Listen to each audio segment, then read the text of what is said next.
La ciencia y la aplicación del conocimiento hicieron que Uruguay fuera uno de los mejores del mundo. Elogiada en los principales ámbitos globales, la transformación energética de nuestro país fue, hace 10 años, un proceso que nos sacó de la incertidumbre y el desabastecimiento y nos llevó a ser exportadores de electricidad y un modelo a seguir. Hoy nos enfrentamos a la imprescindible necesidad de afrontar la segunda transformación energética y comenzar a dejar de lado al petróleo como combustible para la movilidad de mercaderías y personas. Profundizamos sobre hidrógeno verde y otras alternativas que nuestras científicas y científicos investigan.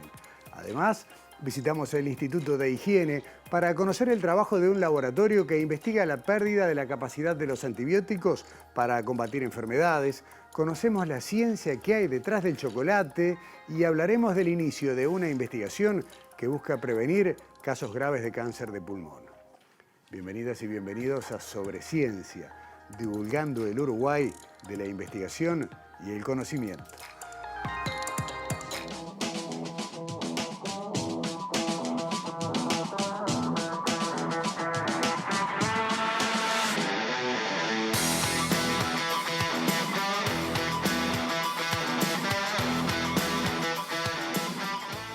Vamos a hablar en Sobre Ciencia del futuro que se nos viene, de ese futuro a modo de ejemplo, ¿no? Que nos parecía tan lejano cuando no nos imaginábamos a nuestros campos llenos de aerogeneradores.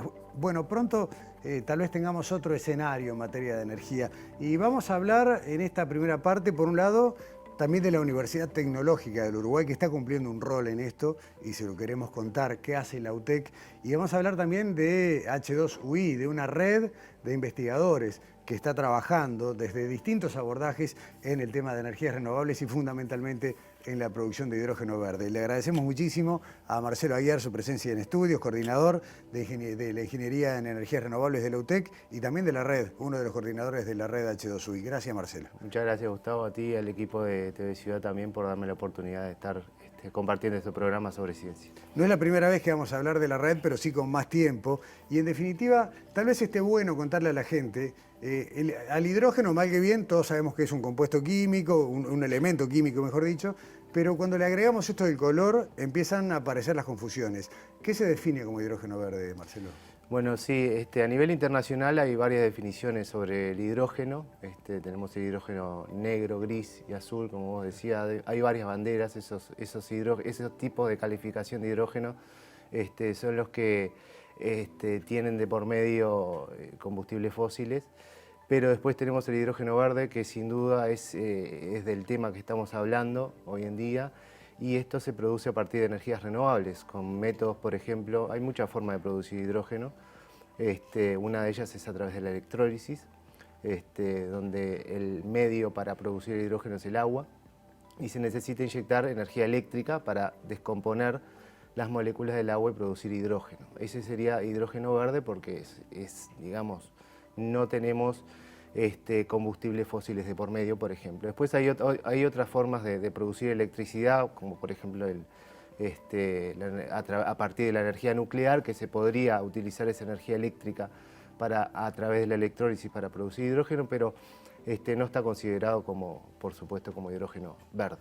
En definitiva, el origen de la electricidad que da inicio al proceso es lo que define ese color. Exacto. Y la gracia de todo este proceso es tener energías de fuente renovable y poder almacenarlas, ¿no? Que eso es en definitiva lo que nos da el hidrógeno. Bueno, sí, como tú decías, el hidrógeno es un elemento que se puede almacenar en forma de gas o líquido.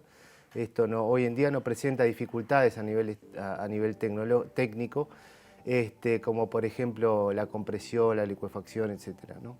Y esa forma, el tener posibilidad de almacenar el hidrógeno, que ese hidrógeno sea utilizado como combustible, es muy importante porque es una fuente, podemos definir que es una fuente autóctona de energía para nuestro país que lo puede llegar a producir.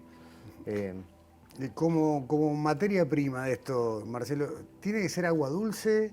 puede ser agua oceánica. Es un tema no menor porque en Uruguay está planteada la discusión en torno, por ejemplo, al uso de las aguas subterráneas. Sí, bueno, efectivamente, el agua es agua dulce, ¿sí? Y sí, ese es un tema muy complicado que va a tener que afrontar Uruguay para ver de dónde se obtiene el agua en caso de a futuro de producir hidrógeno, ya que con 10 litros de agua se puede producir con 1 kilogramo de hidrógeno mediante 53 aproximadamente kilovatios hora de energía eléctrica utilizando un electrolizador. Tal vez no tengas una respuesta exacta para esta pregunta, pero dijiste 10 litros de agua para 1 kilo de hidrógeno. ¿Qué hago, por ejemplo, en un auto con 1 kilo de hidrógeno? Es variable, yo sé que no hay una respuesta de manual para esto, ¿no? Sí, sí, bueno, se puede utilizar, no me acuerdo bien de la cifra exacta para digamos, cuántos kilómetros se pueden hacer en un auto con determinada cantidad de hidrógeno. Se utiliza en general hidrógeno como gas en un auto para utilizarlo como combustible. Y bueno, depende mucho también de la eficiencia de un auto, de cuánto hidrógeno se necesite. Pero también hoy en día, por ejemplo, en Europa ya se están utilizando los trenes para transportar pasajeros utilizando como combustible el hidrógeno, ¿sí? Está bien. Y me das el pie para lo que te quería preguntar a continuación. Justamente eso. Tenemos el hidrógeno, tenemos el agua, la fuente de energía renovable, conseguimos una cantidad significativa de hidrógeno verde. ¿Cómo lo usamos? Corregime si me equivoco. Se puede usar para producir electricidad, pero también se puede usar incluso para combustión. Sí, exactamente. Se puede utilizar, se puede almacenar hidrógeno para producir a través de pilas de hidrógeno, para producir electricidad. También es un proceso, bueno, que digamos que tenemos, bueno, tenemos el agua, tenemos un electrolizador, energía eléctrica, producimos hidrógeno, ese hidrógeno se almacena y luego se puede utilizar para combustión y utilizar en forma a través de esa combustión generar electricidad también, o también con pilas de combustible se puede hacer el proceso inverso, por así decirlo, y obtener electricidad con ese hidrógeno. La conversión es eficiente, digamos, si yo uso, no sé, un 10 watts de electricidad para producir una cantidad X de hidrógeno, ¿recupero los 10 watts? ¿O algo cercano? Bueno, sí, la verdad que es muy eficiente ese proceso. O sea, como yo te mencionaba en un principio, tenemos 10 litros de agua, hacemos 10 kilogramos de hidrógeno a partir de la electrólisis y en el proceso inverso también podemos obtener un poco menos de hidrógeno, obviamente, porque siempre en esos procesos tenemos una pérdida de eficiencia, pero es bastante, digamos, muy eficiente todo eso. Tenemos un video que te invito a que compartamos, Marcelo, generado allí en UTEC Durazno, donde ustedes tienen el núcleo duro del trabajo en renovables y que explica muy bien, ¿no? Con un aparatito, un simulador, cómo funciona esto, ¿no? Cómo se obtiene el hidrógeno y cómo a partir del hidrógeno volvemos a tener energía. ¿Lo vemos? Dale.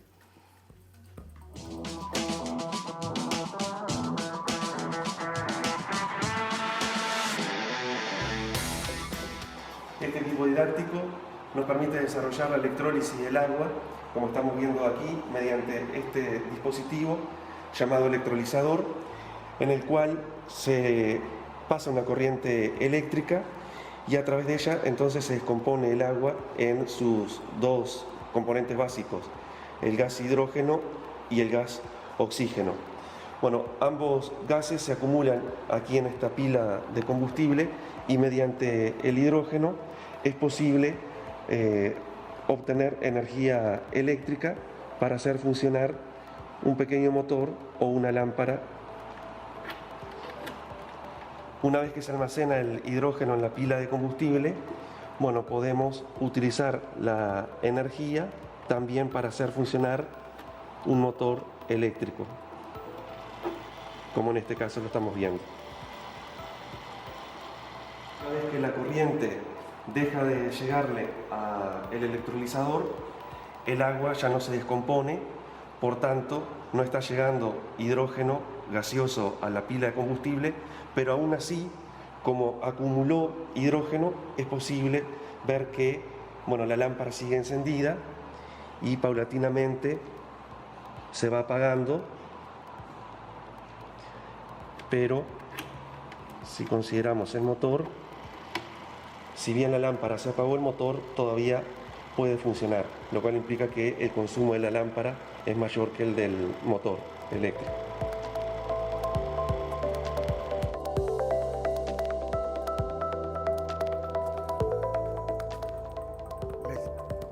La explicación es clarísima, Marcelo. Ahora yo te pregunto esto. Si parece estar tan claro el ciclo del hidrógeno, ¿no? Cómo se obtiene, cómo se aprovecha, cómo se usa. ¿Qué es lo que estamos investigando en Uruguay? Bueno, en Uruguay hoy no estamos en cero, sino que ya hay grupos de investigación que se dedican a investigar todo lo que es relacionado, algunos temas que están relacionados con el hidrógeno, por ejemplo, con materiales.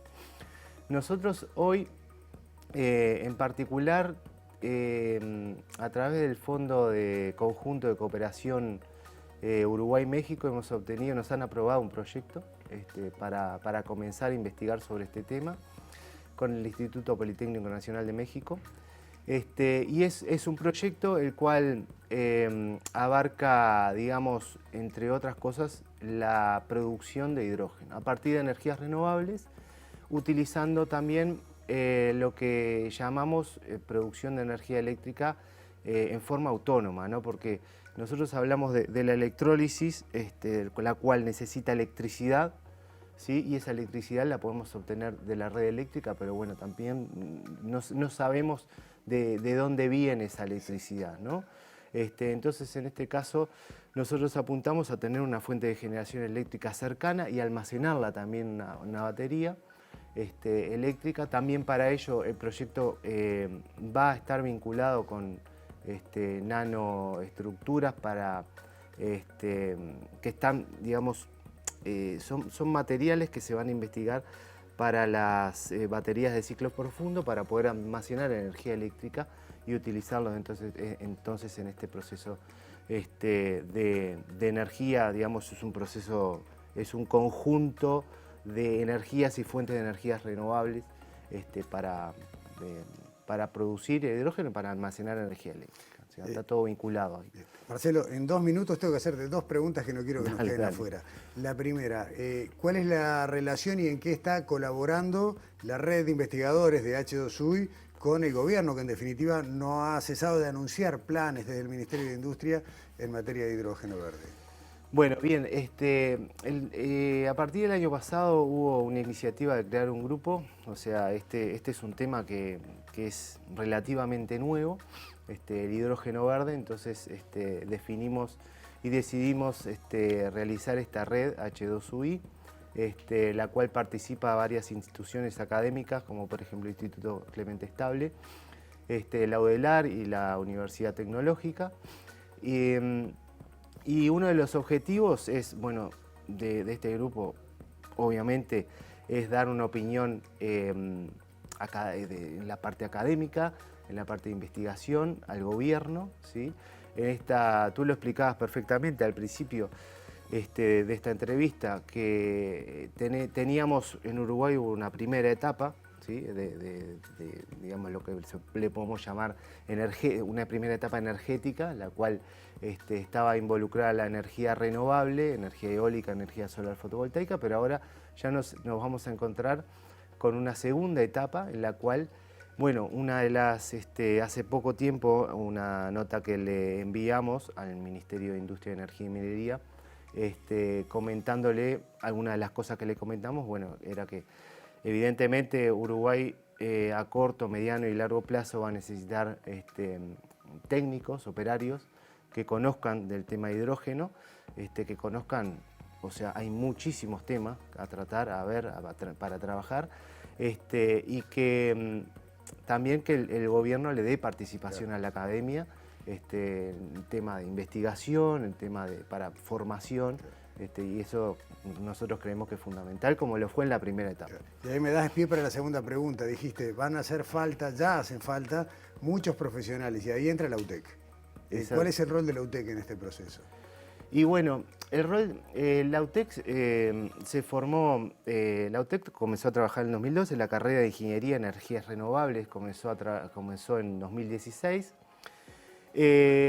La carrera de Ingeniería en Energías Renovables está consolidada ya a esta altura porque ya hay ingenieros egresados y trabajamos con energía eólica, energía solar fotovoltaica, por ejemplo, que son dos tipos de energía, dos fuentes de energía que, para producir electricidad que podemos utilizar para formar hidrógeno verde, para producir hidrógeno verde. Entonces, ya desde ese punto estamos, digamos, íntimamente relacionados con todo este proceso, del cual hay estudiantes que ya desde hace varios años están estudiando sobre la energía eólica en tierra, por así decirlo, pero ahora también nos vemos con una nueva, no es una nueva etapa, sino que es un nuevo desafío para el país, que es el estudio de energía eólica offshore. En el mar. En el mar, exactamente. Porque es una fuente de energía eólica, la cual Uruguay dispone, tenemos una plataforma marítima que tenemos más potencial eólico para obtener hidrógeno verde a partir de la energía eólica. Eso puede llegar a ser un poco más caro que la energía que está instalada en tierra, pero a futuro, a escala, los precios se van a ir igualando. Marcelo, ayer nos quedarían muchísimos temas para conversar. Sí, la verdad que sí, la verdad que sí. Y vamos a seguirlo sin duda porque es la revolución que se viene en materia energética para nuestro país y para el mundo. Muchas gracias por hoy. Muchas gracias a ustedes también. Hasta pronto. Hacemos la primera pausa en Sobre Ciencia. A la vuelta, Daniela Hirschfeld, Alexandra Perrone aquí en estudios. No se vayan.